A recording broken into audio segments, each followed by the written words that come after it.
fixado aí, hein, o meu novo perfil, tá vendo? Tá fixado na live, o meu novo perfil no Instagram. Já tem muito conteúdo lá, dá uma olhada. Boa noite a todos que já chegaram.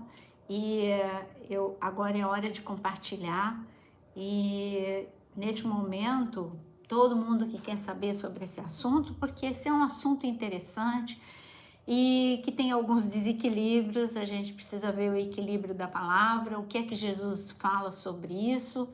E então, agora eu queria que você, que está aqui na live, comece a compartilhar com todo mundo que você conhece. E eu quero saber também de onde que você está falando, se a Europa já chegou. E eu quero dizer para você que a gente vai ter uma novidade. Daqui a pouquinho eu estou no Japão e a gente vai fazer live de lá do Japão. As lives não vão parar. Maringá, Minas Gerais, Itajaí, Salvador, Equador. Que legal! É Célia, Florianópolis, São Paulo, Aiquara, Luciene e a Oquilha. Oi, Valéria. Recife, Belém, Salvador. Ô, gente boa de Salvador. Povo de Salvador, eu tinha muita gente de Salvador, muita gente da Bahia como um todo no meu perfil do Instagram. E agora que tá com o novo, por enquanto, eu tô no novo. E você vai lá e me segue, porque eu continuo colocando conteúdos, tá bom? Goiânia, Acre, muitos lugares. Nazaré da Bahia. Muito bem-vindo a todos, uma noite abençoada, um shalom para todos. Eu vou, Meg, eu vou para a Inglaterra dia 28 de junho, final de junho, início de julho. Eu vou colocar no meu Instagram, segue lá no meu Instagram, vou colocar endereço, dia, aonde eu vou estar, direitinho, tanto no Japão quanto na Inglaterra. Mas eu vou antes para o Japão, Inglaterra é no final de junho, Japão é agora, daqui a pouquinho, já tô indo para lá. Dia 2 de maio eu tô indo. Tá bom? Então vamos lá, vamos começar a nossa live. Que bom que você chegou, Valdirene. Meu antigo perfil no Instagram está momentaneamente fora do ar. Mas eu não paro, então eu estou, enquanto não é recuperado, eu estou no novo, Naira Pedrini Oficial, como está aí fixado, é só você clicar no link, você já entra lá, se inscreve e pronto, se inscreve aqui, lá você passa a seguir, tá bom? Naira Pedrini Oficial. Nosso tema de hoje é a batalha espiritual, como identificar e como vencer essa guerra. Antes de falar como identificar e como vencer essa guerra, você precisa saber que guerra é essa. Essa guerra, ela começou em Gênesis 3:15. Eu quero ler para você. Aqui está escrito em Gênesis 3:15. O Senhor dizendo, depois que Adão e Eva pecaram, o Senhor começou a dizer as consequências do pecado, tanto para Adão, Eva e a serpente, que foi quem induziu Adão e Eva ao erro. Está escrito no versículo 15, porém inimizade entre você e a mulher, entre a sua descendência e o descendente dela. Então aqui já está colocando, aqui já está escrito, Deus, neste momento foi estabelecida, a guerra estourou. Uma inimizade é guerra. Então uma inimizade entre Satanás e a igreja, Satanás e Jesus. Então, a partir desse momento, essa guerra, na verdade, ela começou no céu, na eternidade. Em algum momento, quando Satanás ele se rebelou, está escrito em Apocalipse 12, teve guerra no céu, e é claro que Deus sempre vence, e o Senhor venceu, e os seus anjos venceram, e assim Satanás foi expulso. A antiga serpente, o dragão, foi expulso do céu. Aí começou Por que guerra?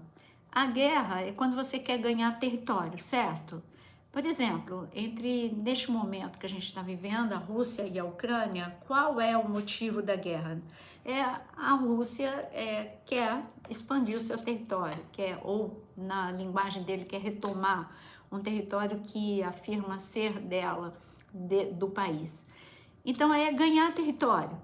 E a mesma coisa na guerra espiritual, ele quer ganhar território, ele quer ganhar o território da tua família. Porque, como está escrito, aonde nós pisamos, a planta dos pés é nosso. E então, neste momento, quando você estabelece o reino de Deus, quando você pisa a planta, coloca a planta dos pés, então o território é teu, você está estabelecendo o quê? O reino de Deus. E o diabo quer o reino dele na tua casa, na tua cidade, no teu país. Por isso a guerra é uma questão de território. E você é o alvo dessa guerra. Mas você não está vulnerável nessa guerra. Por isso que o título da live é exatamente como identificar e como vencer. Porque tem como identificar e tem como vencer. Porque tem guerras que você coloca na conta do diabo e são guerras que você mesmo está fazendo. São consequências, na verdade, são consequências de erros teus. Aí você vai falar, é uma guerra, é o diabo. Não, é você. Você estabeleceu, você quebrou princípios de Deus e então uma guerra estourou na sua vida. É a mesma coisa quando, eu vou te dar um exemplo, quando Davi ele pecou, ele adulterou, uma guerra foi levantada contra a sua família. Ele teve uma sucessão de filhos que morreram como consequência do pecado. Ele ficou vulnerável no reino espiritual. Então essa guerra sempre existiu. Nós temos um inimigo muito experiente, que ele é inteligente, por isso que o Senhor diz para não ignorar os seus ardis, as suas artimanhas, as suas estratégias. Nós precisamos saber, ele pode ser inteligente, mas as estratégias são sempre repetitivas, porque o homem parece que não aprende a lição. Então, como a gente sempre cai nos mesmos erros, ele sempre repete as suas estratégias. Eu vou falar agora dos exageros e daqui a pouquinho a gente vai ler mais texto. Durante muito tempo, e eu me converti nessa época, não se falava de guerra espiritual. Então nós temos dois extremos. Negar a guerra espiritual é um extremo. Agora, você quando a igreja descobriu guerra espiritual, por que a igreja descobriu? Sempre esteve aqui. Porque a revelação de Deus ela é progressiva e a gente vai aprendendo cada vez mais. E quando a igreja entendeu, então tem uma guerra espiritual, eu preciso tomar alguma atitude, mas começou a ter muitos exageros, começou a ter mapeamento de cidade, começou a ter lutas contra principados, confronto contra principados. Enquanto que nós temos que ficar, o lugar seguro para você é seguir o exemplo de Jesus. Jesus nos deu a linha saudável nessa guerra espiritual. Ele ensinou sobre guerra espiritual. Antes eu vou falar o que nós temos no Antigo Testamento, para daqui a pouquinho a gente falar sobre Jesus ensinando sobre este tópico para a gente. Você precisa, para ir para esta guerra, você precisa estar preparado. E a melhor forma para ir para esta guerra é você saber de algumas coisas. Primeiro, não existe zona neutra. Não adianta você falar, eu não gosto desse assunto, mas você está no meio de uma guerra, porque você tem um inimigo.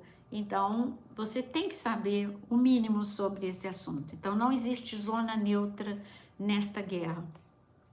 Segunda coisa que você precisa saber, ir preparado para a guerra é você estar fortalecido. Você acha que um soldado fraco, ele vai, por mais que ele esteja vestido, com armas poderosas, mas fraco, vai ser realmente, ele vai ser morto. Então, a mesma coisa, se você não estiver firmado na palavra de Deus, você vai ser derrotado, você vai fraco para essa guerra. Você tem que estar fortalecido, e fortalecido é só na palavra de Deus. Vamos falar um pouquinho de reino espiritual para você entender. Eu vou ler os comentários, vou deixar os 10 últimos minutos para você perguntar, mas eu anotei algumas coisas aqui para a gente não esquecer de nenhuma delas. Deus, no Antigo Testamento, Deus deixou guerras que existiram mesmo, tem muita descrição de muita guerra para a gente aprender como funciona a guerra espiritual. Quando a gente analisa cada uma das guerras que Davi enfrentou ou que Moisés enfrentou no deserto, cada uma delas é uma lição de como nos comportarmos nesta guerra espiritual. Orientações que Deus deu para Moisés. Com que arma? Porque olha o título da live, como identificar e vencer esta guerra. Eu identifico, eu não preciso ter muito trabalho para identificar. Basta estar vivo para estar no meio dessa guerra. A guerra você identifica por resistência, você identifica por uma situação com muita opressão, por coisas inexplicáveis acontecendo, e você consegue identificar essa guerra. A guerra contra a tua família é fácil você identificar. A guerra contra as tuas emoções é fácil identificar. Existem motivos para você estar mal emocionalmente, motivos reais. O que eu digo de motivos reais, assim, você teve um trauma, você teve uma perda, então é claro que você vai estar vivendo um momento de abalo emocional.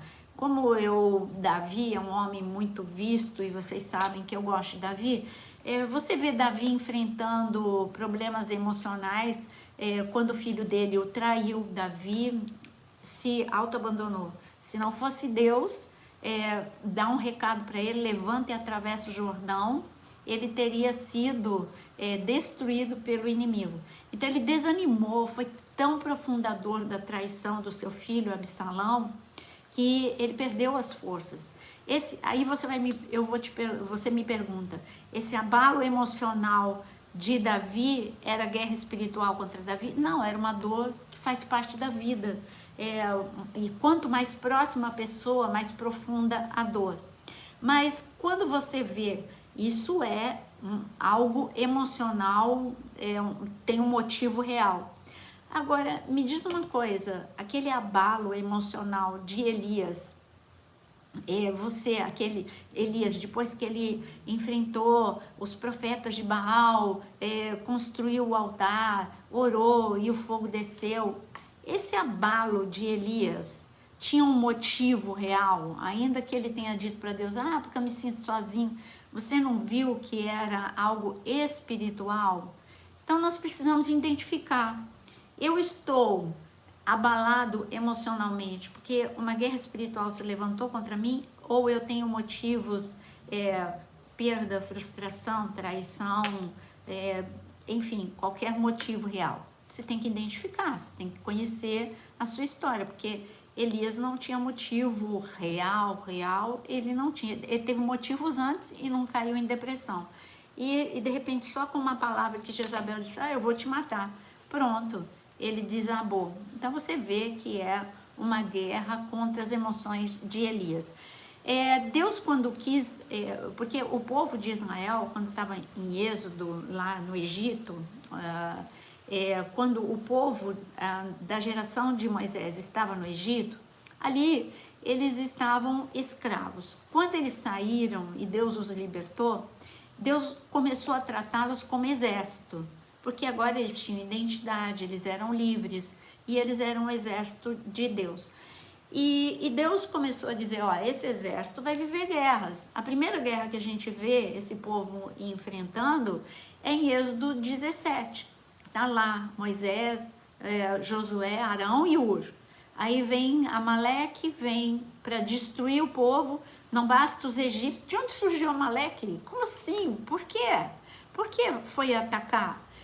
Quem tinha motivos para perseguir foram os egípcios, e os egípcios foram atrás do povo de Israel, mas por causa da unção que estava sobre Moisés, a oração de Moisés, o mar vermelho abriu e o mar fechou e ali eles foram derrotados. Essa guerra foi vencida.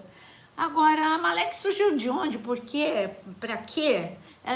Você vê, quando você vê Êxodo 12, eles estão na Páscoa, Êxodo 13, 14 e 15, fala da abertura do Mar Vermelho, a saída do povo do Egito. Êxodo 15 fala do cântico profético de Moisés, e também fala da experiência que eles tiveram com Jeová Rafá, o Deus que cura. Em Êxodo 16, você vê eles tendo uma experiência de provisão com Deus. Agora, em Êxodo 17, uma guerra do nada aparece. Por isso, eu quero que você leia comigo Deuteronômio 25, porque esse tipo de ataque nós temos na nossa vida. Deuteronômio 25, versículo 17. Deuteronômio 25, versículo 17, está escrito assim: lembrem-se de que os amalequitas fizeram no caminho quando vocês estavam saindo do Egito. Eles saíram ao encontro de vocês no caminho, e quando vocês estavam, olha como que as pessoas estavam, abatidos e cansados, olha, eu vou ler de novo. Quando vocês estavam abatidos e cansados, atacaram na retaguarda todos os desfalecidos que vinham atrás e não temeram a Deus. Então, esse ataque dos amalequitas foi uma guerra tentando roubar aquilo que o povo tinha. O que é que o povo tinha? Uma promessa, herança, eles eram herdeiros. Então, os amalequitas aqui, eles representam essa guerra espiritual que a gente enfrenta, porque não era um povo que Israel estava passando pelo meio da terra deles, não teve um motivo. Os egípcios queriam atacar os hebreus porque eles estavam perdendo a mão de obra, então eles queriam de volta os hebreus, tinha um motivo.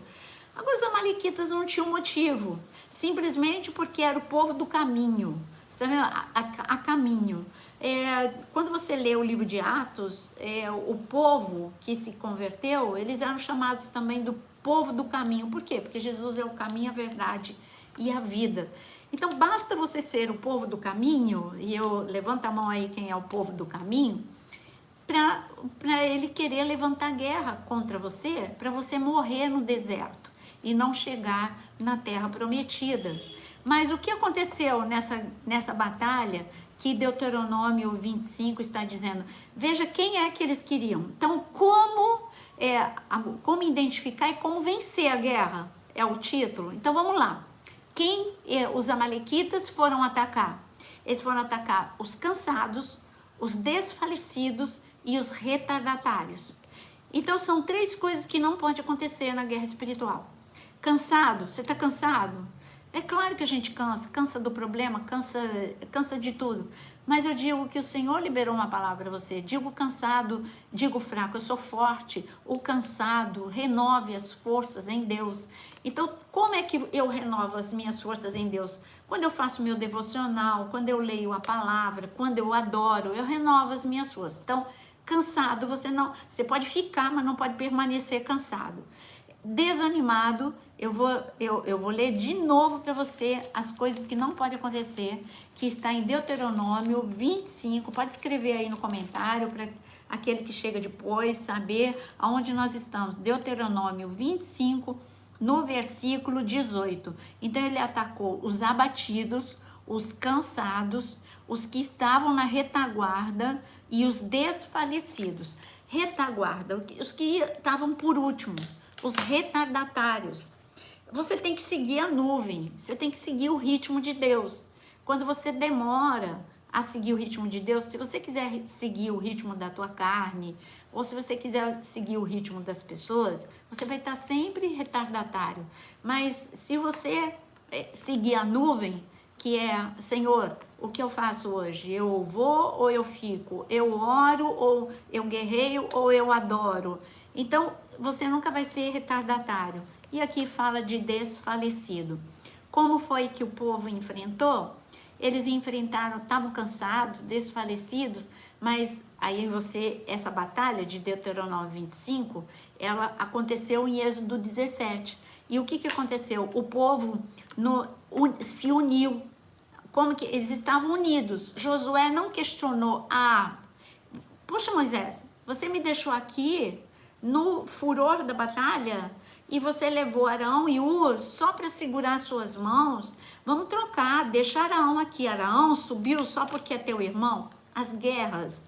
Sabe como as guerras, você perde as grandes guerras que se levantam contra você? Quando você começa a fazer guerrilha.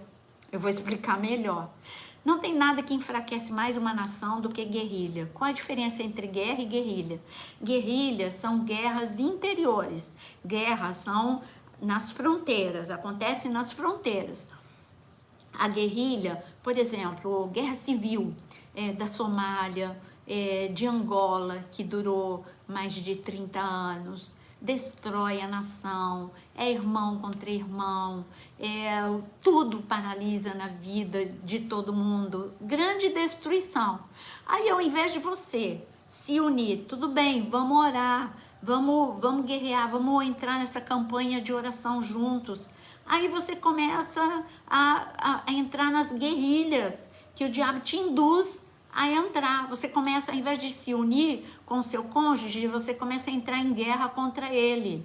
Ele não é o teu inimigo, você precisa se unir com ele.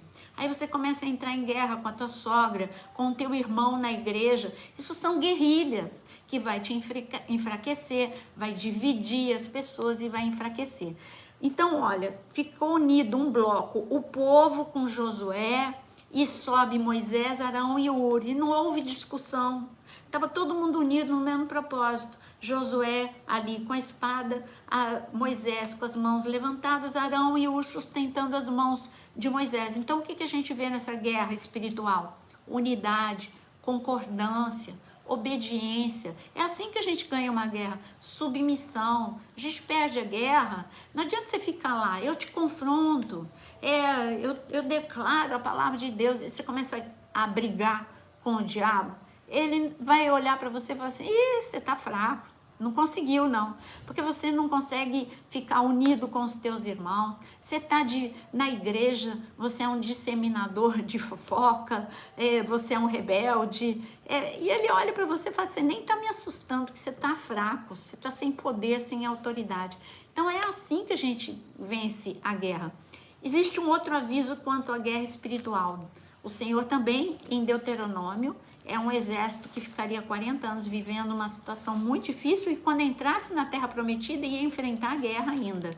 Então, conclusão, enquanto você estiver vivo, você tem um inimigo. Enquanto você não for para a glória, você tem um inimigo aqui. E esse inimigo não vai te deixar em paz, não. Então, é melhor você aprender sobre guerra.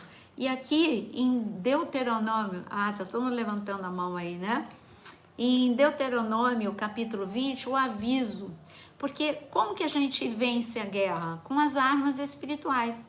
As armas espirituais poderosas em Deus, como diz a palavra, às vezes você pensa que são mirabolantes, você fica fazendo um monte de seminário de guerra espiritual para aprender.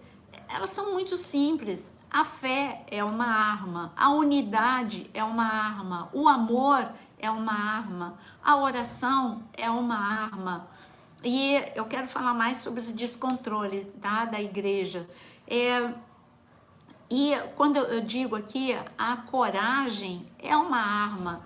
E aqui está escrito em Deuteronômio 20, o Senhor disse para Moisés dar um aviso para o exército que enfrentaria grandes guerras. O Senhor disse assim, versículo 1, quando vocês saírem para fazer guerra aos seus inimigos e virem cavalos, carros de guerra e um povo maior em número do que vocês, não tenha medo. Então, você tem que entender que nós falamos de armas nossas. As nossas armas, elas são poderosas em Deus. E como eu disse, algumas delas, a fé, a esperança, o amor, a obediência, a submissão, a humildade, tudo isso são armas de guerra, sem falar ainda nas poderosíssimas armas que é o sangue de Jesus, o nome de Jesus, a oração. Mas uma arma que o inimigo usa contra nós é intimidação. Se você olhar para a passagem onde Senaqueribe ele cerca o muro da cidade. E ali ele começa a intimidar, olha, ninguém, nunca, as coisas que ele falou, nunca ninguém me venceu. Então, não são vocês que vão me vencer. Isso é intimidação, isso é mexer com a tua mente, com as tuas emoções, roubar a tua fé. E o povo literalmente ficou intimidado. Então, uma arma das trevas contra nós é a intimidação e o medo. Por isso que Deus deixou um aviso para o seu exército: não tenha medo. Ele diz assim: não tenham medo deles, pois o Senhor, seu Deus, que os tirou da terra do Egito, está com vocês. Você está vendo como ele tá dizendo, por que você não tem que ter medo? Porque eu estou com vocês. Por isso que Davi não teve medo de Golias. Por isso é que Ezequias e Isaías não tiveram medo de Senaqueribe. Porque eles sabiam, tudo bem, o inimigo é real, a guerra está aí, às portas, mas assim, por isso que Débora não teve medo dos 900 carros, os 900 carros de ferro. Ela sabia que Deus era maior e mais forte do que os 900 carros. Tanto foi que o Senhor mandou chuva e aqueles 900 carros de ferro atolaram, as rodas atolaram. Assim como as rodas do Egito também atolaram, né? Dos egípcios. Então é que ele fala, não tenha medo, mas ele continua. Ele diz aqui, não tenham medo deles, pois o Senhor, seu Deus, que os tirou da terra do Egito, está com vocês. Quando estiverem se preparando para a batalha, o sacerdote se adiantará e falará ao povo dizendo, escute, povo de Israel, hoje vocês estão se preparando para lutar contra os seus inimigos. Que o coração de vocês não desfaleça, então não tenha medo, o coração não desfaleça, não tenham medo, não tremam, não fiquem apavorados diante deles, porque o Senhor, o Deus de vocês, é quem os acompanha e vai lutar por vocês contra os seus inimigos para que vocês sejam salvos. Falando de guerra espiritual, de exageros, eu vi nesses exageros desses últimos anos, quais últimos anos que eu estou falando? Nesses últimos 15 a 20 anos, a igreja, ela passou a conhecer guerra espiritual. Não tinha ninguém que não começasse o seu sermão falando Efésios 6, a armadura do Espírito. Que fantástico que todo mundo descobriu que nós precisamos nos apropriar, mas que a armadura, mas aí erros. Erro número 1, aí você pode ver na área de membro, eu dei acabou agora, um curso e tá lá, mas tá lá para você ver. Eu acabei a gravação. Um curso sobre a armadura do Espírito.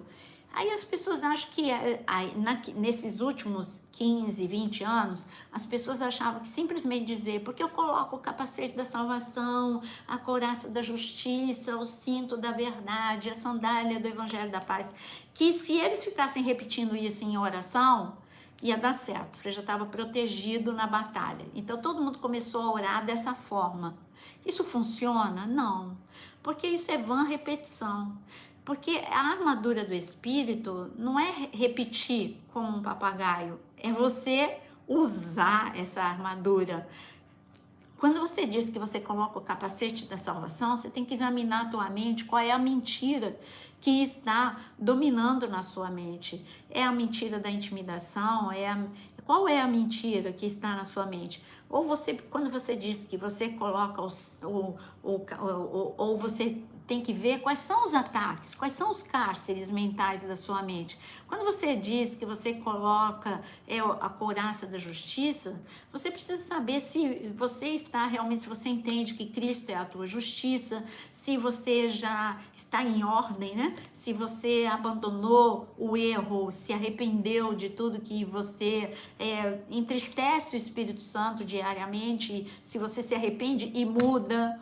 E se as tuas emoções estão em ordem, se as suas emoções estão fortalecidas. Então, a armadura do Espírito é um checklist que você precisa ter para você vestir e não para você ficar orando de forma repetitiva e achar que pronto, agora eu estou seguro, eu já repeti, eu já declarei. Aí o diabo olha para você e em Apocalipse 16 está escrito, cuidado para você não ficar nu, para não ser envergonhado.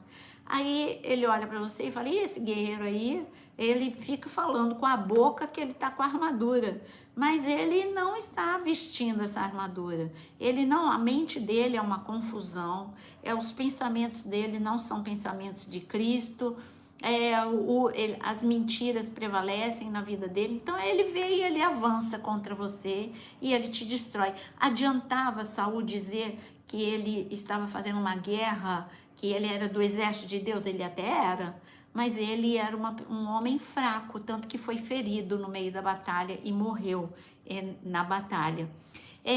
Então nós vemos aqui que nós precisamos, esses exageros, aí as pessoas começaram a confrontar e a brigar com o diabo, ou a provocar essa briga.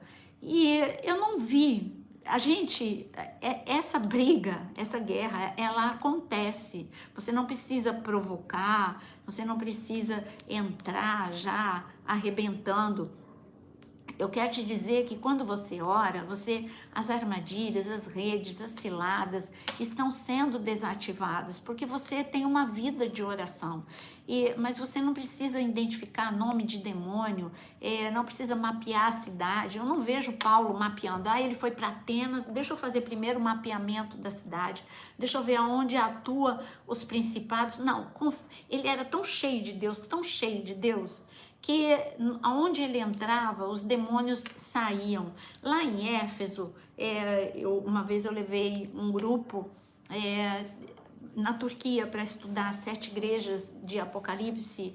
Um dos lugares que me impactou foi as ruínas de Éfeso, a cidade de Éfeso, e ali eu sentei numa das ruas que tem ali, e eu falei para as pessoas, com o grupo que eu estava, eu falei assim, vocês conseguem voltar no tempo e imaginar Paulo passando aqui por essas ruas, ensinando a palavra de Deus, uma cidade cheia de atividade demoníaca.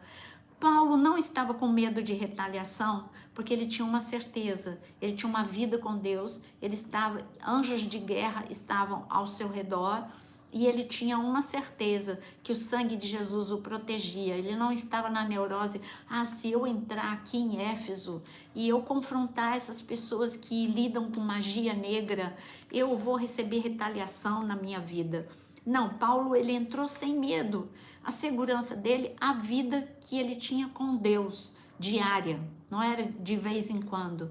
E o fato de Paulo ter uma vida, uma unção, poder, autoridade, e ele ensinava a verdade, o fato dele entrar naquela cidade, os demônios já começaram a enfraquecer. Teve guerra, teve resistência, sim, em Éfeso, mas a gente vê o quê? Que a palavra enfraqueceu todos esses demônios, ele não precisou ficar deixa eu ver quais são o nome dos principados aqui, bastou ele entrar e declarar a palavra de Deus, as pessoas se arrependeram das obras que estavam fazendo com as trevas e fizeram ali no centro da cidade uma montanha de livros de magia negra, entregaram de livre e espontânea vontade, entenderam e quiseram renunciar de uma vez só. Todo mundo que renuncia, incrível, uma cidade inteira entregando todos os seus pontos de contato, todas as suas atividades demoníacas, se arrependendo e aceitando Jesus como Senhor e Salvador. E nós vemos Paulo com muitos problemas, sim, vemos com muita resistência, sim, isso é guerra.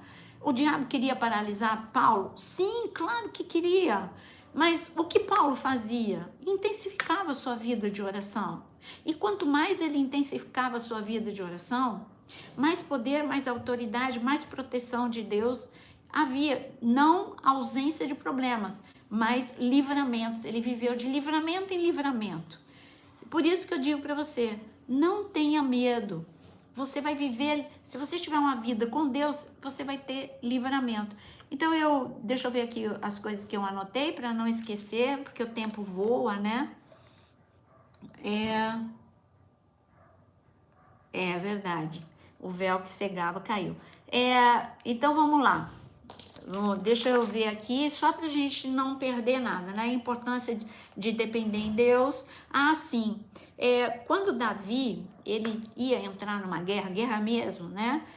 Por exemplo, naquela guerra em que, de Baal Peor, quando Davi sempre fazia a mesma pergunta: eu entro ou não nessa guerra? E aí Deus dizia: entra nessa guerra que eu sou contigo. Aí, quando Davi, ele só ia. E quando ele ia, ele já ia na força, no poder, na autoridade do Senhor. E teve essa situação incrível que o Senhor falou: você pode ir na hora que você ouvir o barulho nas amoreiras, porque são os anjos que estão pisando, marchando nas amoreiras. Então aí quando você ouvir esse barulho, pode ir, porque os anjos de guerra já chegaram. Claro que existem anjos de guerra, nós vemos os anjos envolvidos em guerra. Eu acabei de falar de Senaqueribe, Deus mandou um único anjo para derrotar nessa guerra 185 mil inimigos. Por exemplo, quando se levantou a guerra contra Eliseu, vamos lá, Eliseu, ele estava no monte com o seu discípulo, e o seu discípulo, quando viu o monte cercado, ele teve a reação que muitas pessoas têm, ficou intimidado, apavorado. Eliseu, o monte está cercado de inimigos. O que Eliseu? Eliseu na maior calma, olha a maturidade e a visão espiritual desse homem na guerra, esse profeta. Eliseu na maior calma, ele falou: Senhor, abre os olhos dele, para que ele veja por que eu tô calmo. E aí Deus abriu os olhos, e o servo de Eliseu viu o quê?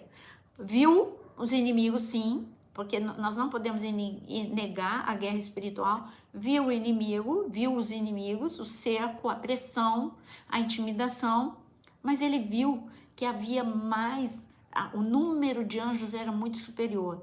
E ali o Senhor ainda mandou carros de guerra, anjos e carros de guerra.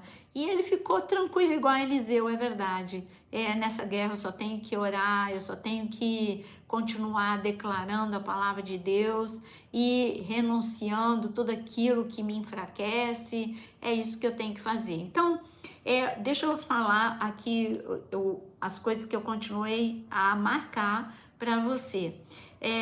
Qual a minha posição? Bom, qual a minha posição nessa guerra? A tua posição, a minha posição? Eu preciso saber que Deus é o meu escudo nessa guerra. Ele disse isso para Abraão, mas ele diz isso para você também. Ele é o teu escudo e proteção. Então, você não está vulnerável nessa guerra. Você só está se você não tiver uma vida com Deus. Mas se você tiver uma vida com Deus, ele é o teu escudo. O que eu preciso fazer? Já falei sobre se fortalecer, mas eu preciso focar numa coisa. Essa guerra eu só venço se eu estiver em santidade, porque se eu não estiver em santidade, eu vou estar no campo do inimigo, eu vou estar na área dele, eu vou estar com um pé no campo do inimigo. E então eu tenho algo que pertence a ele, que é o pecado. E você precisa andar em santidade para estar, porque são dois reinos opostos, trevas e luz. Você precisa estar com o reino da luz. Outra coisa que você precisa nesta guerra espiritual: saber que nós temos muitas armas poderosas em Deus. Já falamos de algumas, né? Vamos repetir? Oração é arma. A santidade, acabamos de falar outra, a santidade é arma espiritual. A esperança e a fé são armas também espirituais poderosas em Deus. Vamos ver, outra arma aqui, santidade. Pronto, adoração. A adoração, para falar de adoração, eu quero que você abra comigo o Salmo 149 para ver. Você achou que eu ia abrir 2 Crônicas 20? É porque você conhece esse texto. Então eu quero ir para um texto menos conhecido. 2 Crônicas 20, nós sabemos que Josafá, ele venceu a guerra, porque Deus mandou que ele fosse para a guerra com os adoradores na frente. Enquanto eles estavam cantando e adorando, o Senhor colocou armadilhas e emboscadas para o inimigo. Então essa passagem é muito conhecida. Então eu prefiro ir para um salmo que não é tão conhecido. Claro que o Salmo 149 ele é conhecido, mas não é conhecido como arma espiritual. Veja o Salmo 149, ele começa da seguinte forma, versículo 1. Cantem ao Senhor um cântico novo, cantem o seu louvor na Assembleia dos Santos. Alegre-se Israel no seu Criador, exultem o seu rei, os filhos de Sião. Tudo bem, até aqui é um cântico de louvor, de adoração. Mas veja a partir do versículo 6, aonde nós vamos encontrar a arma de guerra. Nos seus lábios estejam os altos louvores de Deus. Nas suas mãos, uma espada de 2 gumes. Então aqui Deus está falando de guerra. Eu não vou ter espada se não for guerra. Ele está falando o que para os guerreiros? Guerreiros, tem hora que você vai usar a tua espada, e a espada é a própria palavra de Deus. Você sabia que quando você ora a palavra de Deus, você está usando a espada e você está entrando com uma arma poderosíssima em Deus nesta guerra. Quando você declara a palavra de Deus, olha, eu declaro, quer ver? Eu vou te dar um exemplo. Você está guerreando por tua família. Bom, então eu vou orar a palavra para guerrear por minha família. Eu quero declarar que assim como está escrito em Provérbios 31, vou te dar um exemplo, assim como está escrito em Provérbios 31, que a mulher sábia, ela não temia o dia mau, a neve, o inverno, porque a sua casa estava vestida de escarlate. Eu quero declarar, na autoridade do nome de Jesus, que eu não temo a guerra, porque a minha casa está coberta com o sangue de Jesus. Não esqueça que a mulher virtuosa também é uma sombra da igreja, da noiva de Cristo. Ou você pode orar e declarar: os filhos são herança do Senhor, e o Senhor é o escudo e proteção da minha família, o Senhor é o escudo do meu filho, e eu declaro, na autoridade do nome de Jesus, que toda seta, todo dardo inflamado contra a mente, contra as emoções do meu filho, vai cair por terra. Você está orando a própria palavra de Deus. Você não precisa ficar, demônio disso, demônio daquilo. Você está entrando, olha, seja desativada toda armadilha, toda rede, toda cilada, todo plano das trevas, porque está escrito que o Senhor Jesus, ele veio destruir as obras das trevas. Você está orando a palavra, mas você não precisa saber o nome, ele não precisa ficar identificando, mapeando. Basta, você já está dentro da guerra e está usando uma arma poderosa. Mas Deus está falando que há momentos que Ele vai te dar. Como que eu vou saber? Quando eu tenho que orar e quando eu tenho que adorar. A tua intimidade com o Espírito Santo, Ele vai te levar.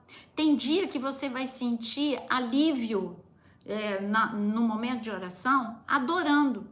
E aí, olha o que o Senhor está falando. Vou repetir no Salmo 149, no versículo 6. Guerreiros, nos seus lábios estejam os altos louvores de Deus, e na sua mão uma espada de 2 gumes, para exercer vingança entre as nações e castigo sobre os povos, para prender os seus reis com correntes e os seus nobres com cadeias de ferro, para executar contra eles a sentença escrita, o que será honra para todos os santos. É um texto de guerra. No entanto, esse texto de guerra fala que a guerra vai ser feita através da adoração. Não tem coisa que te fortalece mais e enfraquece mais as trevas quando você adora. Então eu te dei o exemplo de 2 Crônicas, capítulo 20. Quero te dar o exemplo também de Josué, capítulo 6. As muralhas de Jericó foi adoração, porque o silêncio deles... Deus falou para cercar a muralha por 6 dias, no 7º dia, eles iriam, quem ia adiante? Quem que estava indo adiante do povo? Os sacerdotes, os levitas com as suas trombetas, todos os dias. Então, quem estava indo adiante? A adoração. O muro estava sendo enfraquecido no decorrer daqueles 7 dias, através da adoração. O povo não foi com marreta, eles foram com obediência e a adoração. A adoração fez todo esse estrago para as trevas, né? Os muros caíram de uma vez só, não foi parte, mas de uma vez só. Então, nós nos fortalecemos com a adoração. E por falar em adoração, Apocalipse capítulo 9, abre Apocalipse capítulo 9. Deus fala que durante a grande tribulação, vai ter um momento em que um demônio vai ser liberado, e é Abaddon. O nome de Abaddon, ou Apolion, em grego e hebraico, é o mesmo nome, só que em grego e hebraico, nas duas línguas, significa destruição. Nas duas línguas, é lógico, significa destruição. Não estou indo para a grande tribulação, estou vindo para o nosso momento. Era um ataque, aqui em Apocalipse 9, depois você lê, um ataque muito duro. Foi liberado gafanhotos, e é claro que é algo espiritual, e esses gafanhotos, foi dado a eles poder, não para destruir nada na terra, mas para perturbar as pessoas e trazer grande dor às pessoas por um determinado momento. E foi dada uma ordem, e a ordem que foi dada neste momento, olha o que está escrito em Apocalipse capítulo 9, a partir do versículo 4. E lhes foi dito que não causassem dano à erva da terra, nem a qualquer coisa verde, nem a árvore alguma, tão somente as pessoas que não têm o selo de Deus na testa. Deus também não lhes foi permitido que os matassem, mas que o atormentassem durante 5 meses. E o seu tormento era como o tormento de escorpião quando fere alguém. Então, qual foi a limitação do ataque deste poder aqui, principado, deste anjo destruidor, chamado destruidor? E o que ele queria? Perturbar coisas, não, pessoas. E essas pessoas, quem foi atacado? Quem não tinha o selo. Que selo é esse? É o selo do Espírito Santo na nossa vida? Sim, é o penhor da nossa vida, é a presença do Espírito Santo, mas também é o selo do adorador. Por isso que o Senhor deixou para nós registrado que Ele busca adoradores em espírito e em verdade. Porque Ele busca para formar esse exército que Ele está levantando sobre a terra, imbatível. Um exército que tem uma guerra a enfrentar, uma guerra por sua própria família, uma guerra por sua própria cidade, por seu bairro, por sua nação, mas um exército que vai seguir os princípios e as ordens de Deus, que vai ser tão dependente de Deus quanto Davi, que perguntava: vou ou não vou? Como vou? O que faço? Então, essa tem que ser a sua vida de oração.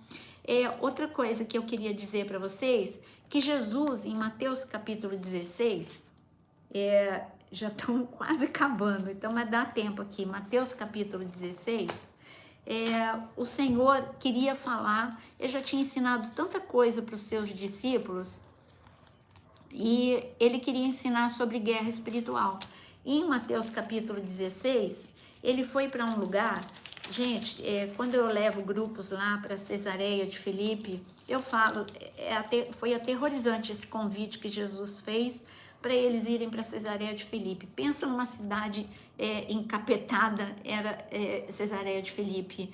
Ali não tinha nada de Deus, absolutamente nada. Só tinha adoração a muitos demônios. Quando a gente vai lá na boca do inferno, onde hoje estão o sítio arqueológico de Cesareia de Filipe, você vê ainda as marcas dos nichos a deuses. É uma montanha, em cada um daqueles nichos tinha imagens a Pan, a Zeus e tantos outros demônios. Ali tinha cerimônias de magia negra, tudo que você pode imaginar. Aí imagina Jesus falando para você: vamos lá?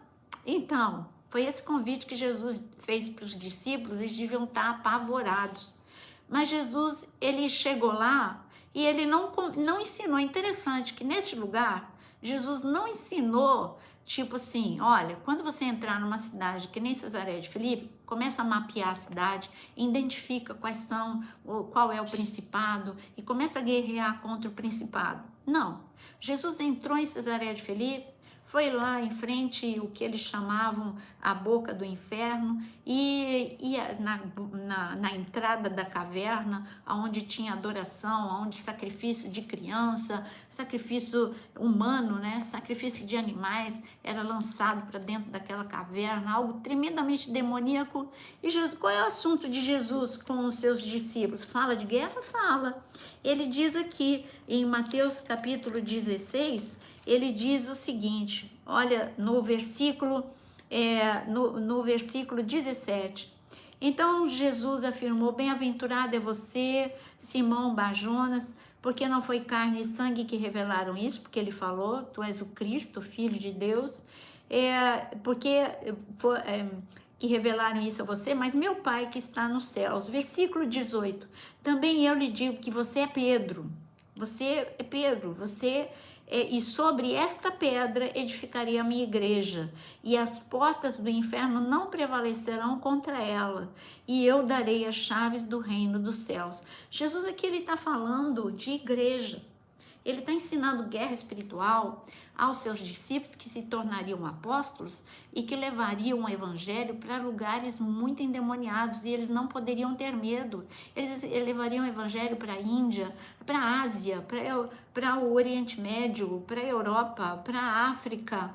E eles enfrentariam a fúria das trevas. E Jesus disse, olha, eu sou a pedra, então sobre esta pedra a igreja está edificada. E se você estiver em mim, você é a pedra viva, nós somos pedra viva. Se você estiver em mim, as portas do inferno não prevalecem contra a igreja. Então, o que ele ensinou? Que existe uma porta de entrada, de atuação desses demônios, mas essa atuação, ela até acontece, essa atividade, ela acontece, mas as portas do inferno não podem prevalecer contra uma igreja firmada na rocha, que ama a palavra, que aprende a palavra, que não fica em busca. Olha como a igreja está fraca. Ao invés das pessoas procurarem um curso para aprender a palavra, sabe o que elas vão procurar? 10 passos para ficar rico, para prosperidade. Não vamos falar para ficar rico, para prosperidade.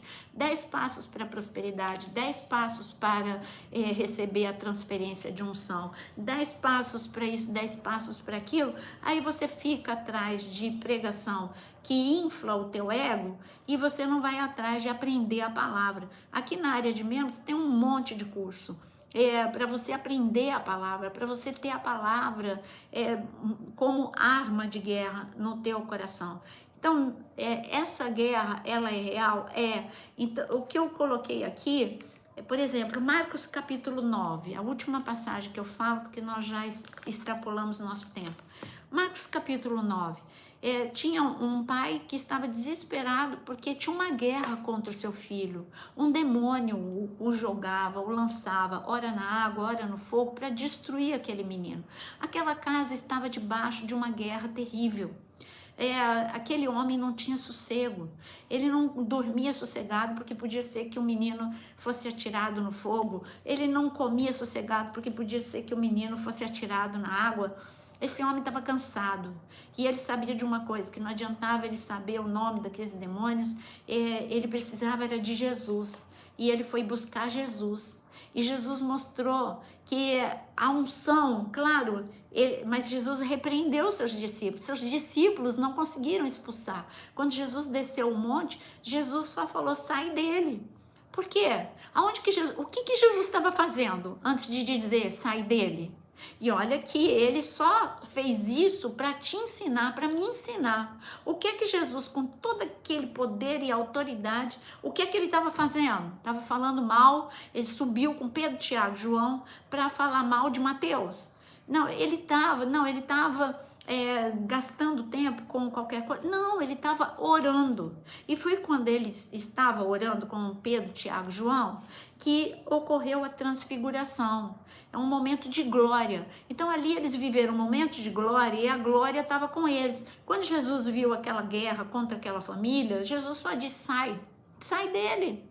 Sai perturbação, sai demônios, sai tudo.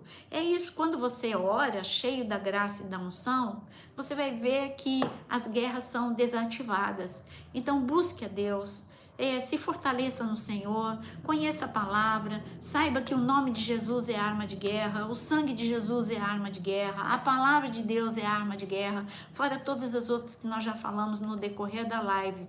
É isso que eu tinha para ensinar para você. Identificar a guerra é fácil. Se você está vivo e você está respirando, pronto, você está na guerra. Porque você tem um inimigo que quer roubar a presença de Deus na sua vida, quer destruir a tua família, então você está na guerra. Identificar é fácil.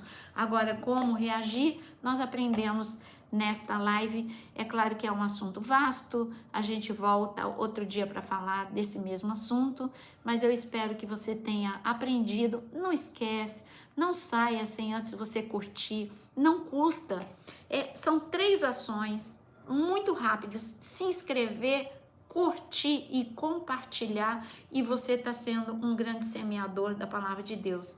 São ações muito rápidas, muito pequenas, e também você que quer aprender a palavra de Deus, na área de membros tem 9 cursos, desde restauração emocional, parábolas, Apocalipse, livro de Jó, a armadura do Espírito, tem muitos cursos para você, e eu espero que você vá rumo ao aprendizado da palavra para ficar cada dia mais forte, ungido, com poder e autoridade. Então, que o Senhor te abençoe e até a nossa próxima live. Não esquecendo que amanhã, às 6 horas da manhã, nosso devocional, às 18 horas, mais conteúdo para vocês, porque aqui o que não falta é conteúdo. 2 vezes por dia nós temos conteúdo. E que o Senhor abençoe. Shalom, shalom. Graça e paz a todos, em nome de Jesus. Amém.